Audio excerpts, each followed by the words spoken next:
Praise the Lord. आज के Bible मनन का विषय है कर्म बिना विश्वास व्यर्थ है।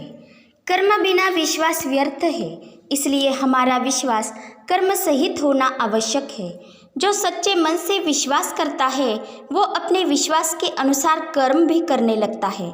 हम प्रभु यीशु मसीह को हमारा प्रभु और उद्धारकर्ता जानकर उस पर विश्वास करते हैं तो हम उसकी बातों पर चलने लगते हैं, क्योंकि हम भरोसा उसी पर करते हैं जिसके प्रति हमारा मन अनुकूल होता है और उसके प्रति हमारे मन में प्रेम उत्पन्न होने लगता है, जिस कारण हम उसकी बातों को मानते हैं। इसलिए प्रभु यीशु कहता है, यदि तुम मुझसे प्रेम रखते हो तो मेरी आज्ञाओं को मानोगे। जब हम प्रभु यीशु मसीह से प्रेम करने लगते हैं तो हम उसकी बातों को जानने की, उसे समझने की चाह रखते हैं और उस पर चलने का प्रयास करते हैं, उसकी आज्ञानुसार चलते हैं। और जब हम उसे पहचानने लगते हैं तो हम औरों से भी प्रेम से चलते हैं, क्योंकि प्रेम परमेश्वर से है और परमेश्वर ही प्रेम है। और जब हम आपस में प्रेम रखते हैं तो इसी से हमारा परमेश्वर पर का प्रेम प्रकट होता है। परंतु यदि हम विश्वास तो रखते हैं कि यीशु मसीह ही प्रभु है, परंतु उसकी बातों पर नहीं चलते और न ही उसके प्रेम को पहचानते हैं और न ही उस पर किए गए विश्वास में बढ़ते जाते हैं, तो हमारा विश्वास कुछ भी मायने नहीं रखता। क्योंकि दुष्टात्माएं भी तो विश्वास करती है कि एक ही परमेश्वर है और थरथराती है, परंतु उनका विश्वास उस विश्वास में नहीं गिना जाता जिससे हम धर्मी ठहरते हैं, क्योंकि वे ना ही परमेश्वर के प्रेम को, उसके उद्धार की योजना को, उसके न्याय को समझते हैं और न ही अपना मन फिराते हैं। उसी तरह जो प्रभु यीशु मसीह की सतही जानकारी रखता है परंतु उसके प्रेम को नहीं पहचानता और पाप से मन फिराकर प्रभु यीशु के पास लौटकर नहीं आता, तो उसका विश्वास व्यर्थ ठहरता है। याकूब की पत्री 2:14 में कहा गया है कि यदि कोई कहे कि मुझे विश्वास है पर वह कर्म नहीं करता तो उससे क्या लाभ? क्या ऐसा विश्वास कभी उसका उद्धार कर सकता है? मनुष्य अपने विश्वास के अनुसार कर्म तब करता है जब वो परमेश्वर के वचन जैसे है वैसे ही ग्रहण करता है। उसके वचन का मनुष्य का वचन नहीं परंतु परमेश्वर का पवित्र वचन समझकर स्वीकार करता है और उस पर चलने की चौकसी रखता है। इसीलिए वे वचन उसमें प्रभावशाली होते हैं, अर्थात वे वचन उसमें कार्य करते हैं। और ऐसे व्यक्ति का विश्वास निरर्थक नहीं होता, क्योंकि वो कर्म सहित होता है। जैसे कि हम देखते हैं कि जब परमेश्वर ने नूह को जहाज बनाने की आज्ञा की थी तो जैसा परमेश्वर ने उसे कहा था उसने ठीक वैसे ही किया। उसमें उसने अपने मन की बातें न मिलाई और परमेश्वर के आज्ञानुसार ही वो पूरे विश्वास के साथ सब कुछ करता गया। इसी विश्वास के द्वारा उसके साथ उसके घराने का उद्धार हुआ और उसने संसार को दोषी ठहराया तथा वो उस धार्मिकता का वारिस बना जो विश्वास से प्राप्त होता है, क्योंकि उसका विश्वास कर्म सहित था। उसी तरह जब अब्राहम की परमेश्वर द्वारा परीक्षा हुई तो उसने परमेश्वर के कहे अनुसार इसहाक को ही होम बलि करके चढ़ाने के लिए अपने संग लिया था, न कि उसके बदले किसी दूसरे व्यक्ति या प्राणी को लिया था। तथा उसी देश में और उसी पहाड़ पर वो गया जैसा परमेश्वर ने उसे बताया था और तब तक परमेश्वर की आज्ञानुसार ही करता रहा जब तक परमेश्वर ने उसे न रोका। इसीलिए अब्राहम परमेश्वर पर जो विश्वास किया करता था उसे परमेश्वर ने उसके लेखे में उसकी धार्मिकता के तौर पर गिना था। याकूब भी अपनी पत्री में कहता है कि जब हमारे पिता अब्राहम ने अपने पुत्र इसहाक को वेदी पर चढ़ाया तो क्या वह कर्मों से धर्मी न ठहरा था?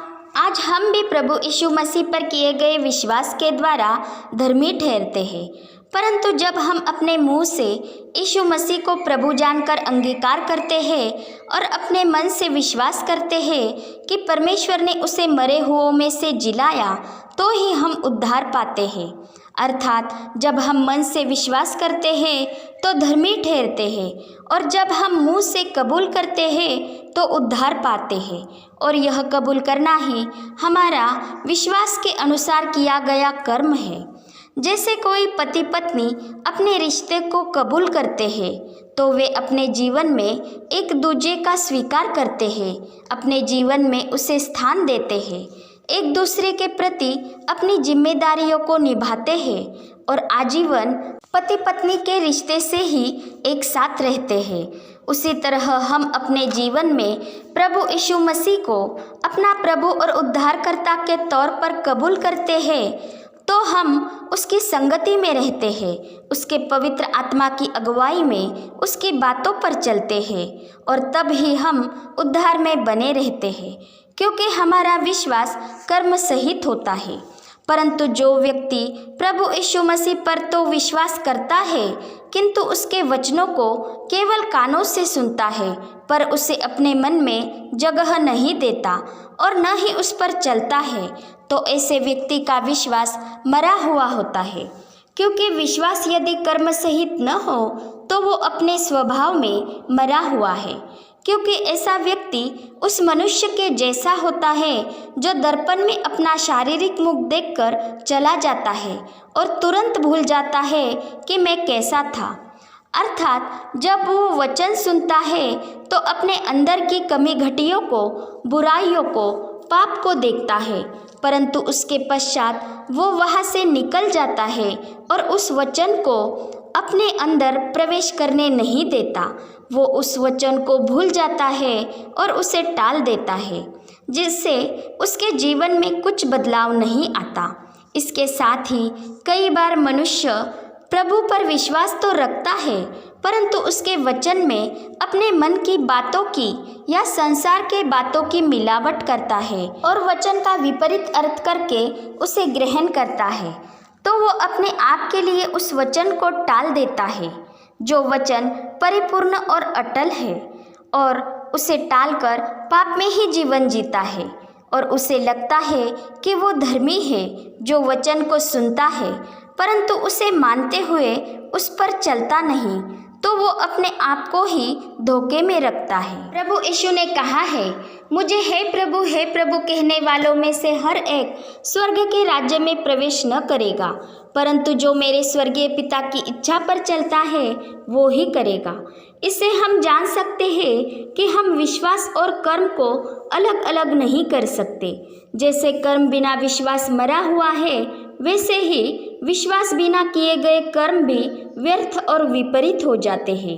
याकूब की पत्री में कहा है कि संदेह करने वाले को प्रभु से कुछ नहीं मिलता, क्योंकि ऐसा व्यक्ति दुचिता और अपनी सारी बातों में चंचल होता है। तथा जो सत्य पर विश्वास नहीं करते वरन अधर्म में आनंद लेते हैं, उनमें परमेश्वर भ्रांति की आत्मा का काम चलने देता है ताकि वे झूठ पर विश्वास करें और दंड पाए। सबोपदेशक 9:3 के अनुसार मनुष्यों के मन में बुराई भरी हुई होती है, इसलिए उनके मन भ्रमित रहते हैं और वे मरे हुओं में जा मिलते हैं। भ्रमित मन वालों के कर्म विश्वास से परे होते हैं, इसलिए वे विपरीत हो जाते हैं और उनके लिए व्यर्थ ठहरते हैं। इसीलिए हमारे विश्वास का जीवित होना आवश्यक है। जो मरा है वो कुछ समझ नहीं सकता और कुछ हासिल भी नहीं कर पाता, क्योंकि वो मरा है।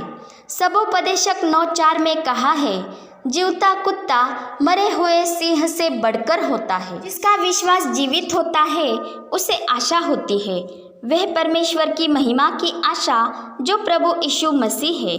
जो आशा उसे कभी लज्जित नहीं करती वरन प्रेम में और विश्वास में बढ़ाती है और विश्वास के अनुसार कर्म करने में उसकी सहायता करती है, जिस कारण ऐसा व्यक्ति हर बात में प्रभु की मर्जी को, उसकी इच्छा को ढूंढता है। और यह ढूंढना संदेह से नहीं बल्कि विश्वास से ही होता है।